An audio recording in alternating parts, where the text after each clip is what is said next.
What's going on, everybody? How you doing? Welcome back once again. This is What You Scared to Say podcast, episode 38, A Voice for the Youth. Guys, what I need everybody to do right now before we introduce our newest guest is I need everybody to like, subscribe, and share. And so right now I will go to my left and introduce. Want to say hello to the people, introduce your name and a Of little bit. course. Yeah, Hi, everyone. My name is Selma Besirevic. Thank you so much for having me on here. welcome. I'm a first generation American, born in 2000. My parents came here a few months earlier than that, of my birthday, to this country. I'm a proud Bosnian American. I live in Delaware County, Pennsylvania. I lived all over the East Coast, from Northeast Florida, Central New York, and grew up surprisingly Democrat. But here I am, a conservative woman in today's age, more excited and engaged than ever to lead the way forward. That's fire. I'm excited to have you. And so for everybody who don't know, I met Selma here at Town Hall, the Keystone Town Hall we did in Philadelphia. We did it this past Thursday, I believe. Mhm. And so we were talking and having this engaging conversation. And I seen so much and heard so much passion from you when you spoke up about things that were bothering you or things that you've seen. And, you just wanting to be more involved. And it's an emotional time for a lot of people in the country right now. And we'll touch on some of those things. But and so I'm like, I gotta have this person on the podcast. Like, I gotta get her because, like, we need more of that. And so it was very genuine, it was very passionate, and I just seen nothing but talent just bouncing all over you, right? And you spoke from the heart. And so I just want to say that to you and let you know that. And so, all right, this is what it brings me to right now in the country. It's like I said, I just mentioned a few seconds ago, it's a lot of tough times right now. And because we lost somebody, we lost Charlie Kirk, and it felt like we lost a brother, we lost a family member, right? And so I was speaking about a little bit about this with the last episode I just did a few minutes ago with Senator Dawn Kiefer, and I spoke a little bit about how I felt. But right now we're going to unpack this, Selma. We're going to talk about this, and we're going to talk about some other things too. And so, like, I want to get your opinion. I want to know what did this loss mean to you? How did you view things? And a lot of the times we are talking online, and we're but you can't really get the feel of a person. I seen a couple of your stats about Charlie, but if you wanted to take this time to express, whatever it made you feel, how you see the country right now, this is a great opportunity to do that. So could you please share with us? Of course. First and foremost, thank you for your kind words and compliments. At that town hall, you spoke to me in a demeanor that I wish we could all speak to each other. And you said to me, I'm not telling you anything you don't already know. Mhm. And I truly appreciate that. I appreciate that recognition. In regards to Charlie Kirk, I have shared about how I was a big fan of his content. To clarify, I didn't agree with everything he said, but people oftentimes forget that you are never going to have 100% unanimous support behind someone. That's the great thing about this country. You can majorly agree with them and support them, but you don't have to agree with everything. And that was Charlie Kirk to me. I'm 24. He was 31. A few years older, he started his Turning Point USA organization. It around my age. He was an entrepreneur. As someone like myself, I live to debate. I love arguing. I'm an adamant believer that if you cannot defend what you stand for 100%, then you are just a sheep, regardless of what side of the political aisle you are. Do your research, do your objective research, and find the basis and facts for your beliefs. And that's what I did growing up. Growing up, I was Democrat. Through college, my party shifted, and I didn't find Charlie Kirk's content until after I had already switched my party. Um, and he just really emphasized discourse, and that's what I feel he's lost a sense of humanity in his passing. The left have demonized him, saying he was inciting violence. Well, if he's inciting violence, then what was January 6th if y'all are saying this? Your double standards don't make sense. A man coming to college campuses to ask questions, he openly wished for people who disagree with him to come forward. I went to Westchester University when Vivek Ramaswamy came. Charlie Kirk couldn't make it, unfortunately, but they openly said, give us people who disagree with us to ask us questions. Let's get this engagement started. And that's all his message was. He had his personal biases and beliefs. Of course, we all do. But his passion, his mission behind his project of Turning Point was to engage voters, though he had some sway in his opinion. Of course, why wouldn't you? If you're your own boss, you're going to speak your mind no matter what. And with his loss, I mourned. I cried. Um, I didn't expect to cry, but it was hard. A man that I watched adamantly almost every day. Enjoyed him going on other collaborations like Jubilee. He went to Oxford to debate English students. He lived the First Amendment, and that was beautiful. And I only hope to be half the person that Charlie Kirk was. Right. That's beautiful. Thank you for sharing that. I feel the same way. Like a lot, I mentioned in the previous episode, that a lot of people are asking, well, who's going to be next? And like, who's going to step up and take that mantle? And it's like, I don't think it's just going to be one person. I think it's going to Correct. take all of us to be inspired and do our part. And, naturally, if somebody has the talent, the education, the God's calling to, and naturally that person will come. But until then, everybody just do their part, right? Hmm. And so you spoke a little bit about just now. You was hinting at, not even really hinting at, but you kind of said it, but it was like emotional intelligence, and that's what a lot of people lack right now, right? Yes. And so even when we're talking about civil discourse or people just disagree with you, they're not in it to, and when I say they, I'm talking about the radical left, right? They're not in it to have meaningful conversations. Like they want us to comply or just Mhm. fall in line. It doesn't, you have to do this. I don't care what you're saying. They'll hit you with 1,000 memes on Facebook, or they'll throw something at you. They'll cuss at you. All of this violent stuff. People say it's both sides. No, it's not both sides. Mm-mm. I'm not letting people get away with that. Mm-mm. People are saying that the country is 50-50. It's not It's 50-50. not.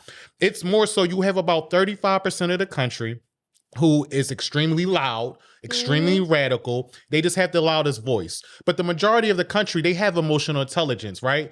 But that's not who the left are pushing. Their party has become extremely, Hmm. extremely violent.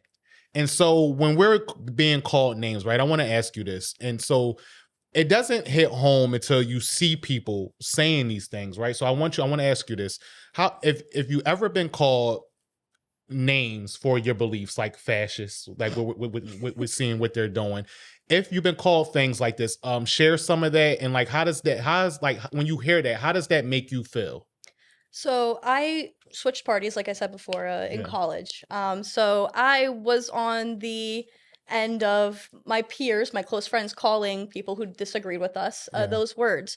I came to light, and after I switched parties, I became a lot more quiet about my beliefs because I saw the hate that my neighbors, my constituents, my brothers and sisters were receiving in my community for being conservative. Okay. So when I switched my party, and realized that what the left was pandering and painting was so untrue, I decided I'll let God do his work. I believe God reveals all. I'm an adamant believer in that, and I know that as his disciple that he'll use me for his work and his good.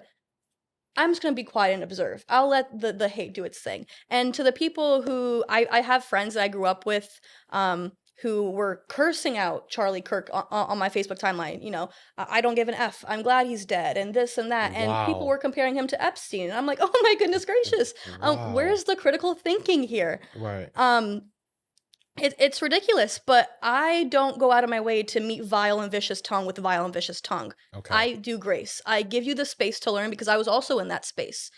You think these vile, vicious thoughts. Why? What was fed to you? Oh, he's this, he's sexist, racist, homophobic, this and that. Watch his content uncut. Don't do what the mass media does and watch the hot clips and the trigger words and the clickbait and say, oh, well, this must be true. Do your research. Right. I studied political theories and community relations in my undergrad, and I loved it because I understood people. I was taught that Cubans primarily vote Republican because of the country they came from and the communism they experienced. But then you have the left that pander to the Hispanic society as a whole and say, well, because we're this and Trump hates this, X, Y, and Z. Well, that doesn't make sense logistically if we're looking at it from an equation standpoint. Right. I look at things logically. Let's apply them here. And when people call conservatives fascists, well, first of all, genius, it's not left to right. There's also an up and down. There's authoritarianism and libertarianism. And I'll promise you that most people who lean right also lean towards libertarianism. I lean right personally because I want the government less involved in my paycheck. The left, that exclaim that they're trying to help the same people that they're hurting. You want to help a first-generation American? Stop taxing me out the wazoo and let me keep my hard-earned dollar in my account and do what I want with it. You change charity from a community-involved engagement to a government-backed agency. That's where the fall is in this village. We can't have a village if all we're doing is deflecting to the government to control every sense of genuineness, of charity, of community that we have. That was an amazing response right there, right? And so you wouldn't believe when 2024, just to add to what you just was saying, right? 2024, when I was going around to different rallies and things like that, people that was coming from other countries, whether it be China, Russia, whatever, they were saying to us, listen, do not let them take over this country. We just came from a communist country.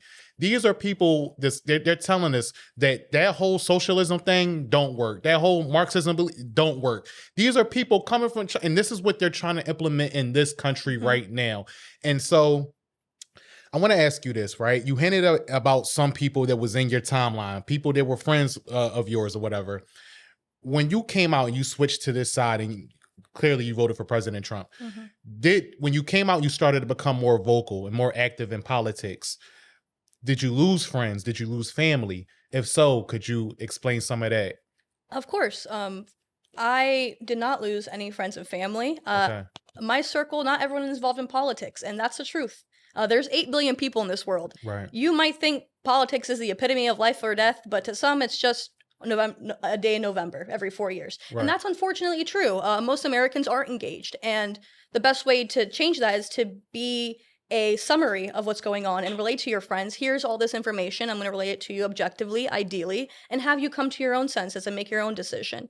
On social media, if I lost anyone, good riddance. I don't think of you as a friend. If you can't tolerate my point of view or have a heavy conversation, go argue with your mother. It's not up to me. For sure. That's amazing. Okay. All right. Yeah. Me. So because where I come, I'm Philadelphia. I'm a Black American. We're taught to, just to share a little bit, like, we're taught to just fall in line, to be automatic Democrat. Can't even think about it. Don't matter what the policies is. We voting strictly off of skin color. So when I challenged these beliefs, I'm like, okay, I started looking at in 2020, the summer 20, people got their different time periods when life clicks for them, right? And me, it was around the summer of 2020. I'm like, what type of man I want to be, like where I want to go in life, right? Why I'm not getting those things. All right, what do I need to do to work on myself? I start listening to different people who was influencers, right? So now I'm looking at, okay, I'm controlling my algorithms. I'm looking at Candace Owens. Oh, I love her. Love Candace. She's getting a lot of heat right now. Maybe we might get to touch on her. Maybe, we'll see what happens. And so I'm listening to Candace Owens and I'm like, okay, I like the conservative values, what she's talking about. Now I'm looking at other men. I'm listening to a David Goggins. I'm listening to a Andrew Tate, even though he gets a lot of heat too. I'm like, okay, I need to train more. I need to eat better. I need more money. I need to stop wasting time. I'm spending too much time, too much idle time. And so like I started to become driven. And so like now I'm not missing gym sessions. Now I'm not missing like, any important meals. Like I'm just dedicated to purpose, to being the best possible version I can be of myself, right? It's me versus me. And what type of dedication that was going to take. And I had to implement that. And so politically, I'm like, okay, now I'm looking at the world different about, instead of accepting handouts or looking for government to be in my life, I'm like, no, I need less of this. It's too much regulation. It's too much red tape. It's like, it's just too much. Like I need to be free. I need to be able to do this when I need to be able to do it. I have ideas. I don't need you in my wallet. I don't need you dictating things to me. So I said, all right, so they're telling me these people are racist over here, right? It's the big thing in my community where I come from. I said, well, they're just telling me this. How do I know this, right? Like, no. I went to my first Trump rally in the summer of 2024. He came to the Leacourt Center. He came in Philadelphia where they say he cannot win, right? Okay, I was taught that not recently, but during my crash course of politics, that you don't need to win Philadelphia, but you just need to lose by a lot. You need to do better than when any other Republican ever did, right? And he said, I'm coming there anyway. I don't care if I can't win it. And it was proof. He got the highest percentage of the Black American male to vote for him in Philadelphia than the rest of the country. He got 26% because he was speaking about the issues and he had policy to back that up. He said no tax on overtime, no tax on tips and things like that. And so we were attacked as men it's been an attack in the last I don't know, let's say 10 years, right? Feminizing men, making men feel bad for being masculine, taking men out of the home, trying to say it's okay to not provide or protect for women, things like that. And you got all and this is why we got all these shootings right now, because men acting out of emotion. So when I'm listening to it, Andrew Tate, I'm listening, and I'm gonna segue it to you and how it makes sense, right? And so like I'm listening to these men on, it's okay to have emotions, but you just need to learn how to control them. And so I went to my first Trump rally, and I'm listening. I'm like, MAGA. That's not what these people just was telling me on CNN and MSNBC. This is not what these people are awesome. Like, they were talking to me like they knew me their whole entire life. And I'm like, oh, this is BS, right? And so now, like, I'm fully on this side. I'm like, I got to tell the whole world about this. I was like, this is what my purpose has been. So I've been doing it through podcasting. So I've been trying to try to bring it to you, right? I've been trying to be a living example of how you could be a man of God, how you can be in shape, how you can be driven, how you don't have to fall to the hedonisms of life. These things are short, temporary dopamine shots of, I need to party, I need to be chasing all these different women. No, the nuclear family is cool. Being a man of God is cool, right? And so I've been trying to show people in real time, this is what it looks like. I'm not the billionaire sitting on this perch telling you how to get here. I'm going through this transition in real time. So I've been having different guests come on, right? I've been having different demographics come on, different women come on. And so different men as well. And so like, I want to show people something different, right? And so you're a conservative white woman, right? And so like, I want you to explain, like, what does conservatism mean to you? What does it look like? How did you get here? You say you used to be Democrat. How did you make that transition? What does that look like? What did that look like for you? That was a very pivotal moment in my life. Okay. I was involved with student government at my alma mater. And for those who don't know, at a university level, student government is nothing compared to high school. Okay. I ran as a transfer student. I went to UCF for 2 years, went to UNF afterwards during COVID, and I got involved at UCF. I saw what the student body president did there. He got electric scooters on campus, which, isn't domestic politics by any means, but it's for a small body of constituents, and the constituents wanted that, and he got it. And I said, wow, a student did this. Right. I want to do that too. COVID happened. I thought my life was over, transferred, and I realized the only person that's going to stop me from trying is myself. So let's try it. Day one of classes in the fall semester, I text this person who's chair of a political party, who ends up being my opponent during the election, and I tell her flat out, I want to run for student body president. She says, "We'll see about that." Spring comes, she ends up choosing herself. So I was the campaign manager, the CFO, CMO, any C-level executive name, title. I was running my campaign. I was nosediving. I loved it. I love campaigning. A lot of blood, sweat, and tears. A lot of tears, a lot of contemplation. I spent $2,000 of my own money as a 21-year-old saying, is this even worth it? I don't have any money in the bank account, but I'm spending it. And I'm spending all my days working until midnight and then doing homework thereafter. Is this worth it? I end up winning by 17 votes, and that number haunted me for a long time. And then one of my great advisors said, "You didn't win by 17. You had a 571 vote count. All those people are still people who voted for you. Yeah, you won by 17, but those other people who got you to that 17 matter so much, and they wanted you." And I will say I was nose to the grindstone. I made sure everyone who was campaigning for the party, for themselves, I had senatorial candidates involved. I put them to work. No breaks, no breathers. That's fire. Thank you. Yeah. And that's what a lot of politicians don't do now. They say, Right. we need to do this, we need to do that. Hello, wake up. You're in that position to do these things. Why don't you say, I started something, I changed something, join me, and let's push this bill forward. Let's lobby.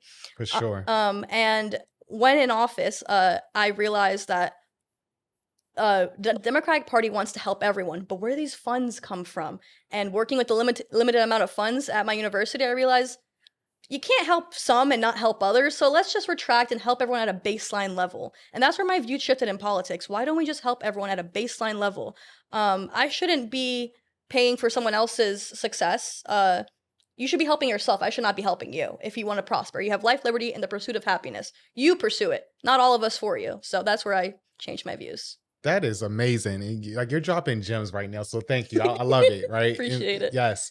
And so Okay, we talked a lot, right? We're bouncing around, but like I'm trying to give people examples of what this look like, what the process looks like, because they see these things like, oh, how do I get to that? Like how you know, I tell people like, if I'm trying to lead, like I have to live it. If you're trying to lead, you have to actually live it. Like, how Mhm. did we get here? And so one of the things I want to ask you, right, is you're close with God. You have a personal relationship with the Yes. Lord, right? And so like people ask me all the time about, my faith, and because they say, you're on fire for God. And I look at that and I'm like, wow, like I guess because I'm always making stats or tweeting about it, and they ask me, was I always like this? And I'm like, I always had a relationship with God, but I wasn't living it. And so I'm gonna share a little bit something with you right now, something with the audience. Some people know this about me, but I'm gaining new followers every day, right? And so like I always wasn't this stand-up person. I lived a whole different life. I've been to prison before, right? I've shared this before. And so it was during this time frame that I said, okay, God, I need grace. I know that I have to serve out this punishment for these 3.5 years that I have to spend in here. But I know I'm not going to get out of it, but I need grace to get through it. And so, like, I would read the New Testament frontwards to backwards till it made sense to me, right? And then, like, I'm like, okay, like, I'm understanding that I have to persevere, and I'm just reading certain things, and I'm like, it's sticking with me. And every day that I'm going out, and I got to stay physically fit, so I'm staying spiritually fit. I'm keeping my mind sharp, and like every day I'm running in the yard. I'm running, so I'll get up 6 in the morning. It's cold. I'm in the mountains, and the prison guards they looking at me. I gain respect. They like this guy. Like every day he's in the yard, in the mountains, in the cold, like it's Rocky or something, right? I'm just out here. I'm like, because you know what it was. Selma, like I'm seeing through time. I knew that I said I got something to prove when I get home and how I'm going to do that. And I couldn't do it by myself. I knew I was going to need God. And so I didn't do it by myself. And so I guess I never knew that that's when it started clicking with me, like what my purpose really was and where I was going to be driven to. And I guess it was that moment in time that when I was seeing through time, I'm like, okay, I know my life doesn't end here. I'm going to go build something when I get home. I'm going to prove everybody wrong. I'm going to prove myself right, that I'm going to be everything that I said I was. And so, like, I want to ask you, like, when did your personal relationship with God start? Was it like a certain incident? Was it just gradually? Was you brought up like this? Like, what was it that, so, you got so connected with the Lord? I love that question because my testimony is quite different, and I love yours. I have no doubt that you running in those mountains and the freezing cold was a Yes, mustard seed in one of those people's lives. absolutely. And God, praise God for moving through you and hopefully moving others through your actions. Thank you. Um, my testimony is different. I grew up. My parents fled persecution. Serbian nationalists, also known as Chetniks, attacked Bosniaks, which are Bosnian Muslims, simply for their religion. Mm. There were genocides, massacres, bodies still being found to this day, 30 years later, and being identified. It is heartbreaking. I grew up in a household where you learn the prayers in Arabic, but you don't understand what it means. And I grew up and denounced religion entirely because it felt like a show. It felt like a facade. I didn't want to say identified with a faith that I didn't adhere to. I didn't pray 5 times a day. I, I, I was portrayed a religion that is judgmental and you will be punished if you do this or that. And that's not what I initially thought God would be. And it tainted my relationship with Him for a while. Through my high school years, I claim I'm agnostic. Through college, I even go as far as to say I'm atheist. And then one night, I struggled with mental health immensely for a long time. And one night I was living in Florida at the beach, and the sun was setting, and these dark minds flood my thoughts as quickly as the darkness set in. And I just started thinking, I can't stop thinking. I can't stop thinking. Why can't I stop thinking? But then I shift my perspective, and it's well, I can't stop thinking. I have these thoughts. Why are they planted in me? Let's analyze them. Let's reflect. Let's grow as a person. And that's where maturity kind of started. I will not say I'm mature by any means. I'm 24. I'm naive as heck. Like I still got a lot of growing to do. But that's where the seed was planted. And for a lack of better words, that's where God, I feel, put His hand on my shoulders and said, "Now is your time."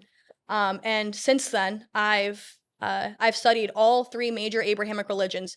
We are way more similar than we are different. And that is the truth. True children of God love one another and meet each other with grace. And one quote I love is, you cannot point out a stain on someone else's shirt when you have one on your own. Yes. And entering the vicious environments and these vile work conversations and us versus them mentalities, you walk in as a child of God, whether that person has a different faith of you, and you are a living, breathing example of what you believe. Be that role model. Be that example. Who's going to carry the boats and the logs, right? You got to be what you want to be, and that goes back to wanting a village too. Yes. You can't say, "Well, I want a village," and not be that villager for someone else. Your friend needs a ride to the airport, drive them, pick them up.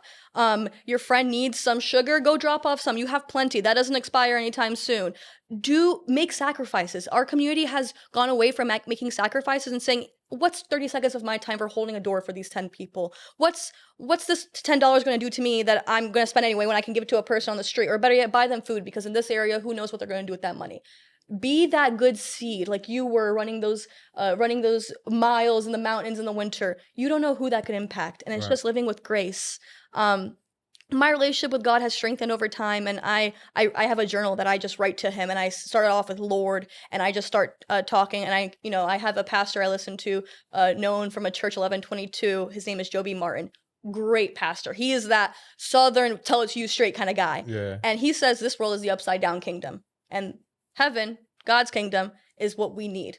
But we're in this upside down kingdom with evil, vicious, vile tongues, evil actions, inhumane things happening in this world.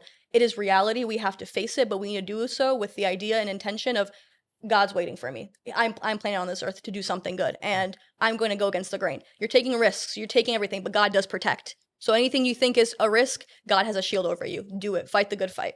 That's amazing. Thank you for that testimony. That's beautiful. Sincerely. Appreciate it. Um, we speak about a lot, right? We see a lot, and one of the things, and so like I'm mixing a lot of different things in because, like I said, we are the now we are Charlie Kirk, right? And Mm-hmm. so it's like you are a role model, believe it or not, you are. People look up to you. You're young, you're 24, beautiful young lady. People's like, all right, she's like amazing. Like, how do I get to that? And not to say that we're perfect. Nobody's perfect, but it's like we're living a certain life and we see certain things of, what we're trying to get to. And it takes time. It doesn't just happen overnight.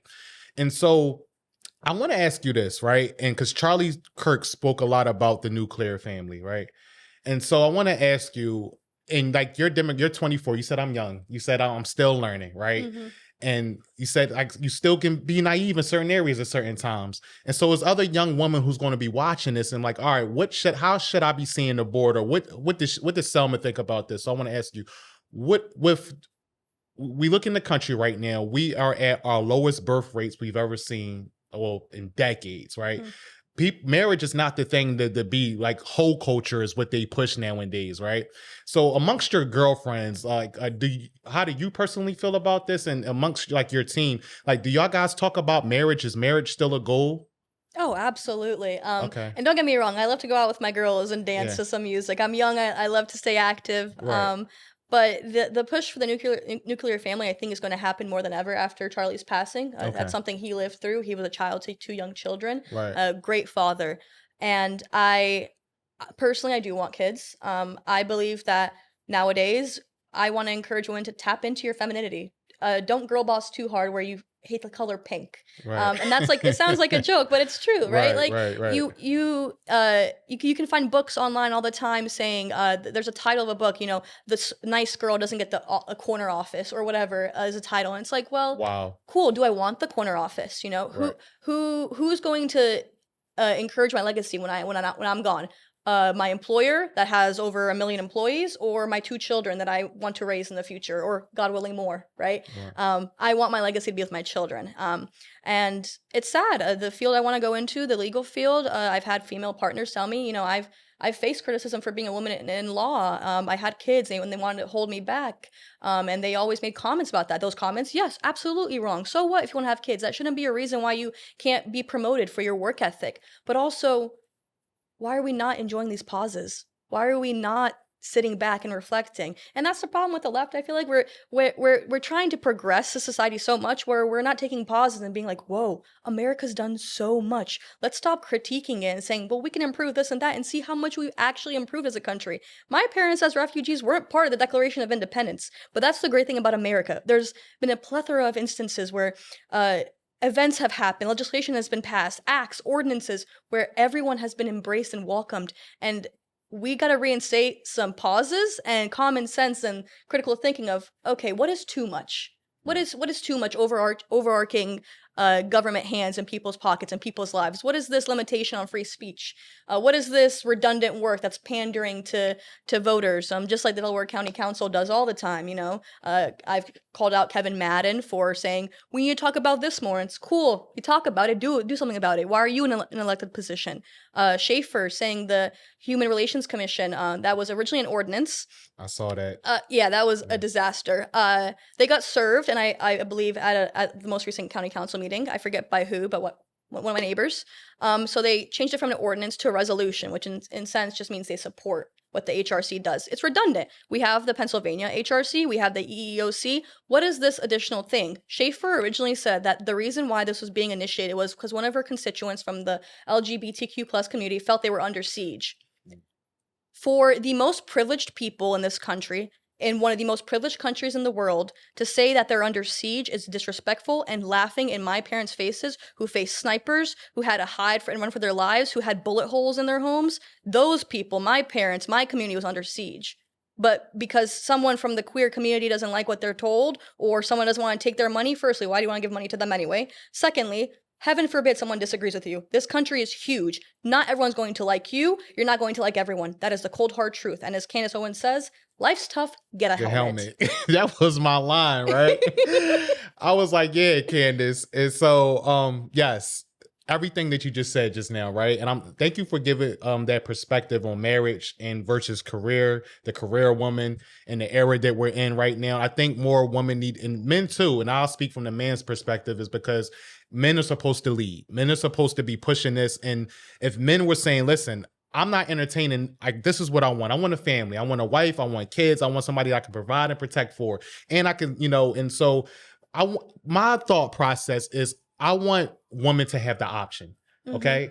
I believe to get the best version out of women is they have options. So if you want to be the stay-at-home mother, you can be that. If you want to be the career woman today, you can do that, but you have options. Because I feel that if it's not that when tough times come, we got single mothers out here who does wonderful jobs. Even women without, if you're a college student and you're trying to find a way to work and pay for tuition and things like that. We got women out here, this superwoman, this Wonder Woman that does wonderful things. But like I said, I felt like tough times, you get the best out of men when men have to go through these tough times, right? I think that's what makes a man better, is when you are faced with obstacles. Can you be competent? Can you be sharp? Can you grow out of that? And so that's when you're getting the best version out of yourself. I like women to be soft. I don't want you to be stressed. So if you wanted to stay in the bed today, that's what you do. And I felt like men, and it's not necessarily whether they get hung up on the end result. I think it's just about the effort and the mentality of it. And we're in an era now, and I used to do a lot of relationship content. I don't do so much, so more like my thing is more so more purposeful, driven politically, I guess. And so, but just to add a little bit of that in there, I know they'll be like, oh my gosh, he's talking about some of that again, right? And so, but I just think it's important to hear somebody from a different background, a different demographic touch on a little bit of that, right? What we titled the episode, A Voice for the Youth. Charlie Kirk was going around some of his thing, like most of his, he was talking to the youth. He was getting billions of views, a lot, every month, every year. And so the evils, the puppet masters, the globalists, whoever we're talking about, right? They feared that. And so you said, like, I'm going to be that type of person. I'm going to talk to the youth. And because a lot of these boomers, they're lost. A lot of these people who are stuck in their ways, they're far gone. But if you can impact the youth, we've seen that Gen Z, they have statistics out that generation, believe it or not, is going to Christianity. A lot of them had Bible sale records that the Bible sales were going back up because of Gen Z. And I'm like, well, wow. And then you've seen so many turning point chapters started after Charlie Kirk's assassination. And so I want to ask you this. Why do you think the devil, right, attacks the youth and children so much? Why is that like an emphasis like on the youth? I I know there's evil in this world. That is without a doubt. Yeah. And they outright anyone inflicted or infiltrated with this evil tends to relate to the children. School shootings. Yeah. You have gender ideology on children who are too young, and it's too complex of a topic for children to fully comprehend it. And Yeah. you're telling them what to think. Charlie Kirk encouraged people how to think. Right. And I believe they attack children because it's frankly the easiest target. Children don't know any better. Ignorance is bliss, and children are ignorant. They don't Right. know any better. You can ask my mother. I'd ask her the reason why after the 20th time she answered. I need to know everything about anything. I don't know anything, and children don't know anything. And that's okay. We can't expect children to speak for themselves entirely when they're of a mind that are 7 and they like Hannah Montana or playing with dolls.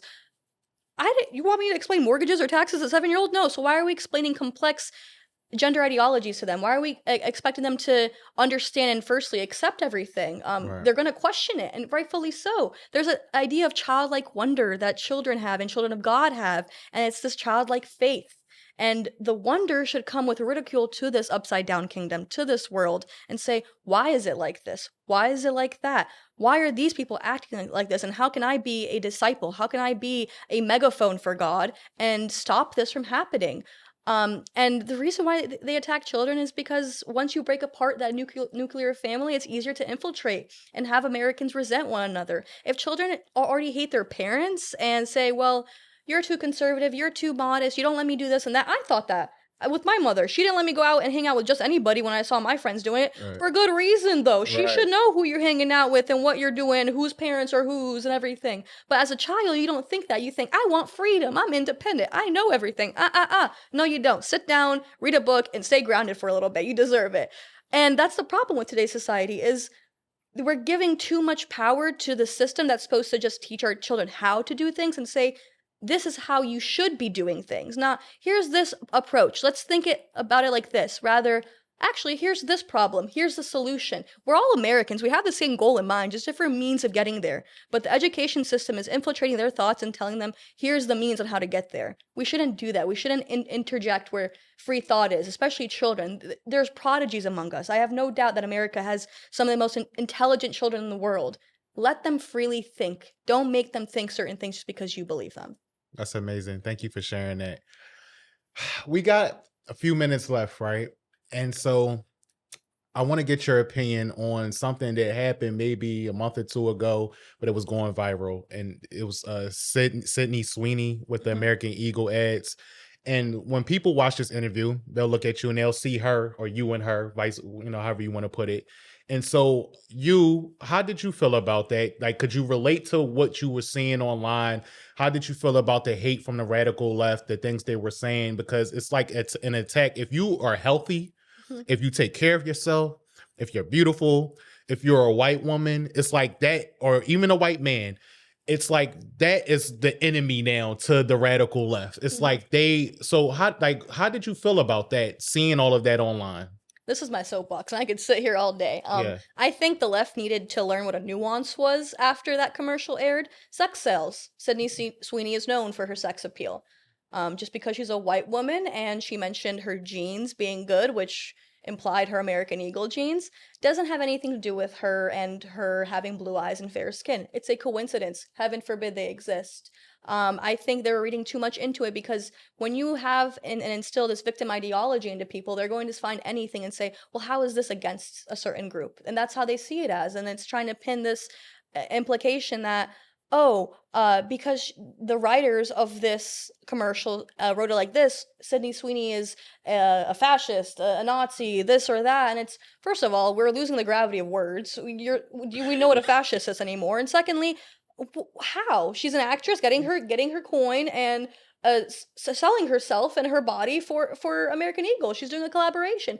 let the girl get her coin. God forbid she's trying to get her bag, right? Right. And secondly, with the regards of seeing this strained connection between her being a Nazi and a fascist and a white supremacist, if that was anyone else of a different ethnicity, what would the left say? They wouldn't entertain it a second thought. And that's where I come in as someone who is a white woman. I like to say sometimes I'm an invisible minority. I'm a first generation American. My parents didn't learn English until I learned it. I learned English through Barney on TV. I learned it through a television with a purple dinosaur, the most obscure thing you can think of. But if I was on there, I'm afraid I'd be just like Sydney Sweeney, ridiculed for my thing. Meanwhile, my parents fled persecution for their religious beliefs.